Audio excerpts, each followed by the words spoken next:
کہ آخر میں ذاکر یا ذاکرہ کو کچھ ہدیہ بھی دینا ہے. علماء فرماتے ہیں کہ مخفی طور پر دیا جائے ہدیہ اور ان کی محنت اور ان کی شان کے مطابق دیا جائے. خالی لفافے دینے کے کلچر کی وجہ سے ڈیمانڈ کرنے کا کلچر سامنے آیا ہے. دیکھیے یہ بھی ہوا ہے بعض اوقات. ائمہ کی اپنی سیرت میں تھا کہ کس طرح سے ذاکر اور جو ذاکرین ہوتے تھے، جو مرثیہ پڑھتے تھے، ان کو انعام و اکرام سے ائمہ نوازتے تھے.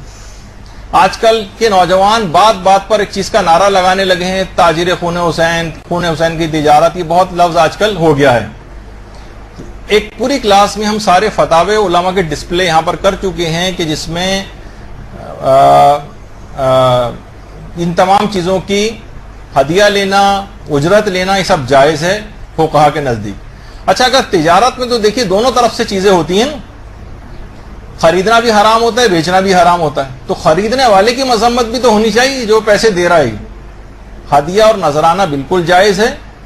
اور کتنی دیکھیے عبادات ایسی ہیں کہ جن کی اجرت لینی جائز ہے، اس میں تو کوئی نہیں کہتا. حتیٰ کہ جو سب سے زیادہ تاجران خون حسین کا جو نعرہ لگاتے ہیں کہ لوگ حرام کام کر رہے ہیں، وہ جب خود اپنے والد کا انتقال ہوتا ہے تو ان کی نمازیں پڑھوانے کے لیے نماز اجارہ کے پیسے لے کر گھومتے پھرتے ہیں. ارے بھائی نہ پھر اس کی کام کی اجرت آپ کیوں دے رہے ہیں؟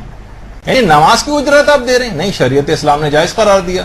روزے کی اجرت وہ جائز ہے، مرحوم کے روزے کی اجارے کے اوپر رکھنا. قرآن اجارے پر پڑھے جاتی ہیں، ان کی اجرت جائز ہے.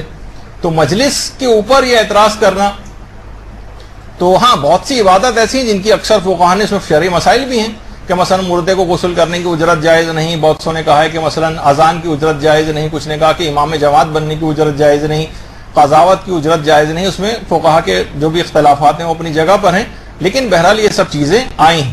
اچھا اگر امام حسین کے نام پر ہر اجرت حرام ہو جائے تو اس کے معنی یہ ہوں گے کہ کہ تبرک کی اجرت بھی جائز نہیں. وہ کیوں آپ اس کی اجرت کیوں دے رہے ہیں؟ اور وہ دوسرا جو کیٹرنگ والا جو مومن شیعہ ہے اس کی بھی مذمت کریں کہ امام حسین سے منسوب کسی چیز کی اجرت نہیں لی جا سکتی. کتنی باہر امام بارگاہیں اور اسلامک سینٹر ایسے قائم ہیں جو کرائے کے اوپر ہیں. مومنین نے مثلا دیے ہوئے ہیں کرائے پہ، وہ کرایہ وصول کر رہے ہیں، وہ کرائے دے رہے ہیں. یہ بھی غلط ہونا چاہیے. فرش اعضاء کا جو سامان ہے یا خود فرش اعضاء جو ڈیکوریشن وغیرہ کی چیزیں، یہ سب بھی یہ بھی جائز نہیں ہونے چاہیے. تو یہ تمام چیزیں ایسی کہ اپنے دماغ سے کوئی فقہ نہیں بنانی چاہیے. اصلاً یہ جب فقہ عزاداری کی موضوع پہ گفتگو ہوگی تو وہاں یہ سب چیزیں اور اپنی تفصیل کے ساتھ آئیں گی.